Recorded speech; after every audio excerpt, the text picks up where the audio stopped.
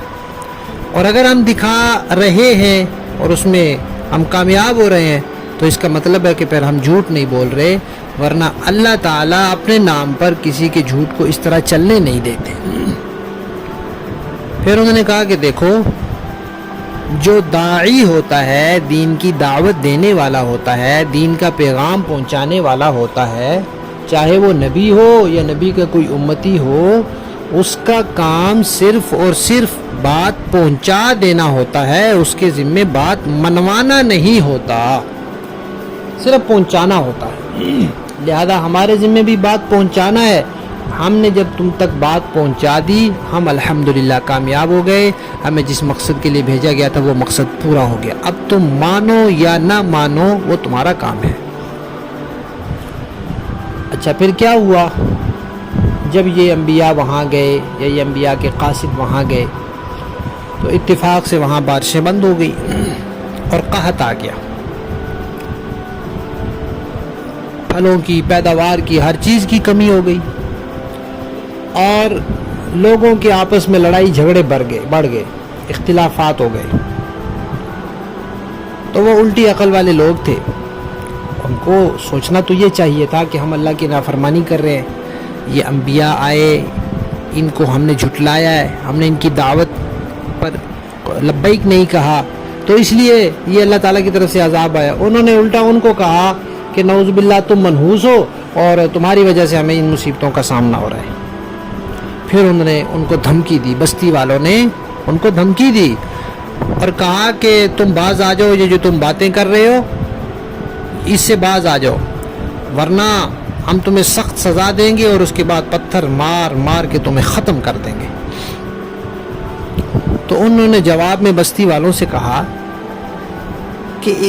تمہاری عقل الٹی ہے، ایک تو تم نے اللہ تعالیٰ کی احکامات کی خلاف ورزی کی، غلط عقیدے اپنائے، غلط اعمال کیے، اس کی وجہ سے تمہارے اوپر وبال آیا، قحط آیا۔ اب تمہاری عقل الٹی کہ تم اس کا سبب بھی ہمیں سمجھ رہے ہو، ہماری دعوت پر ایمان لاؤ تو تمہارے حالات بہتر ہوں۔ پھر کہا کہ صرف اس لیے کہ تمہیں ایک نصیحت کی گئی ہے، تمہیں ایک دعوت پہنچائی گئی ہے، ایک اچھی بات تمہیں بتائی گئی ہے، اس لیے تم ہمیں کہتے ہو کہ ہم تمہیں پتھر مار مار کے ختم کر دیں گے۔ یہ تو بہت بری بات ہے۔ ہر چیز کی ایک حد ہوتی ہے، تم تو حد سے بڑھ گئے ہو، اتنی سی بات پر تم ہمیں دھمکیاں دے رہے ہو کہ ہم تمہیں پتھر مار کے ختم کر دیں گے۔ ایک بات یہ یاد رکھنے کی ہے کہ کوئی شخص نبوت کا دعویٰ کرے تو پھر وہ کوئی شعبدہ نہیں دکھا سکتا، کیونکہ اگر سچے انبیاء بھی نبوت کا دعویٰ کرے اور معجزات دکھائیں اور کوئی جھوٹا نبوت کا جھوٹا دعویٰ کر کے بھی کوئی ایسی چیز دکھا دے تو پھر لوگ فیصلہ کیسے کریں گے؟ اس لیے کوئی نبوت کا جھوٹا دعویٰ کرے تو پھر اللہ تعالیٰ اس کے ہاتھ پر ایسی چیزیں ظاہر نہیں کرتے۔ البتہ قیامت کے قریب دجال آئے گا، وہ خدائی کا دعویٰ کرے گا تو وہ کچھ اس طرح کی چیزیں دکھائے گا، کیونکہ اس نے آنا ہے اور اس کے ہاتھ پہ ایسی چیزیں ظاہر ہونی ہیں، اس لیے اللہ کے نبی نے اس کے بارے میں پہلے سے ہی بتا دیا۔ دوسری بات آج کے سبق کے حوالے سے یہ ہے کہ یہاں لفظ آیا ہے تطیرنا۔ طائر عربی میں کہتے ہیں پرندے کو، تطیر کہتے ہیں پرندے کو اڑانا۔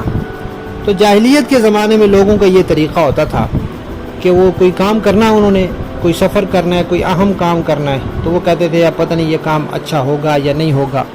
تو انہوں نے اس کے لیے ایک طریقہ نکالا ہوا تھا کہ دیکھتے کوئی پرندہ بیٹھا ہے اس کو اڑاتے پتھر مار کے یا ویسے۔ اب ظاہر بات ہے پرندے کو جب اڑائیں گے تو اس بیچارے نے اڑنا ہے، وہاں سے بھاگنا ہے۔ اب اگر وہ دائیں کو اڑ جاتا تو کہتے اچھا ہاں یہ تو کام ٹھیک ہو جائے گا میرا، مجھے یہ کام کرنا چاہیے۔ اگر وہ بائیں طرف اڑ جاتا تو کہتے نہیں نہیں نہیں نہیں، یہ تو بائیں طرف اڑا ہے، یہ کام نہیں کرنا چاہیے مجھے۔ تو ایسے ہی انہوں نے جاہلانہ ایک طریقہ بنایا ہوا تھا، تو اس کی وجہ سے وہ کام کو سمجھتے تھے کہ یہ کام برکت والا ہوگا یا یہ نحوست والا ہوگا، تو پھر یہ لفظ نحوست کے لیے استعمال ہونے لگ گیا۔ تو انہوں نے کہا تطیرنا بکم، ہم تمہیں منحوس سمجھتے ہیں۔ باقی آج کل ہمارے ہاں بھی کچھ اس طرح کی باتیں لوگوں میں مشہور ہیں کہ کوا بیٹھ جائے تو مہمان آئیں گے، کالی بلی راستے سے گزر جائے تو یہ ہو جائے گا۔ یہ خام خواہ لوگوں کے توہمات ہیں۔ اس کی تفصیل ہم نے سفر المظفر کورس میں ذکر کی ہے، جو انشاءاللہ سفر کے مہینے میں منعقد ہوگا، پہلے بھی ہوتا ہے، آئندہ بھی ہوگا، اس میں اس کی تفصیلات آئیں گی۔ اب لفظی معنی دیکھیے، قالو، ان مرسلوں نے، ان قاصدوں نے کہا، ربنا، ہمارا رب، یعلم، جانتا ہے، انا، کہ یقیناً ہم، الیکم، تمہاری طرف، لمرسلون، بھیجے گئے ہیں، وما علینا، اور نہیں ہے ہمارے ذمے، الا، مگر، البلاغ، پہنچا دینا، المبین، صاف ستھرا، کھلا کھلا پہنچا دینا۔ قالو، وہ بستی والے کہنے لگے، انا، بے شک ہم نے، تطیرنا، منحوس پایا ہے، بکم، تمہیں، نعوذ باللہ، لئن، البتہ اگر، لم تنتہو، تم لوگ باز نہ آئے، لنرجمنکم، ہم تمہیں سنگسار کر دیں گے، یعنی پتھر مار مار کے ختم کر دیں گے، اور ایسے بھی نہیں، پتھر مارنے سے پہلے بھی ہم سزا دیں گے، ولا یمسنکم، اور پہنچے گا تمہیں ضرور، منا، ہماری طرف سے، عذاب، ایسا عذاب، علیم، جو دردناک ہوگا۔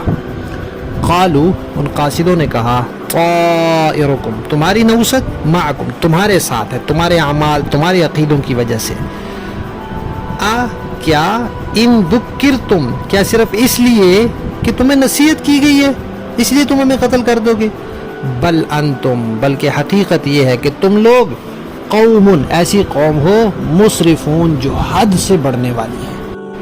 با محاورہ دیکھیں، قالوا ربنا يعلم انا الیکم لمرسلون، ان رسولوں نے کہا کہ ہمارا پروردگار خوب جانتا ہے کہ ہمیں واقعی تمہارے پاس رسول بنا کر بھیجا گیا ہے، وما علینا الا البلاغ المبین، اور ہماری ذمہ داری اس سے زیادہ نہیں ہے کہ صاف صاف پیغام پہنچا دیں۔ قالوا انا تطیرنا بکم لئن لم تنتهوا لنرجمنکم وليمسنکم منا عذاب علیم، بستی والوں نے کہا، ہم نے تو تمہارے اندر نحوست محسوس کی ہے، یقین جانو اگر تم باز نہ آئے تو ہم تم پر پتھر برسائیں گے اور ہمارے ہاتھوں تمہیں بڑی دردناک سزا ملے گی۔ قالوا طائرکم معکم، رسولوں نے کہا تمہاری نحوست خود تمہارے ساتھ لگی ہوئی ہے، اَإِن ذُكِّرْتُم بَلْ أَنتُمْ قَوْمٌ مُسْرِفُونَ، کیا یہ باتیں اس لیے کر رہے ہو کہ تمہیں نصیحت کی بات پہنچائی گئی ہے، اصل بات یہ ہے کہ تم خود حد سے گزرے ہوئے لوگ ہو۔ صدق اللہ العظیم۔ تو اس سے ہمیں سبق یہ ملا ہے کہ بدعمالیوں کی وجہ سے کوئی مصیبت آ جائے تو اس کا ذمہ دار دوسروں کو نہیں ٹھہرانا چاہیے، بلکہ اپنی اصلاح کرنی چاہیے، اپنا عقیدہ، اپنا عمل درست کرنا چاہیے، اللہ کو راضی کرنا چاہیے، تاکہ وہ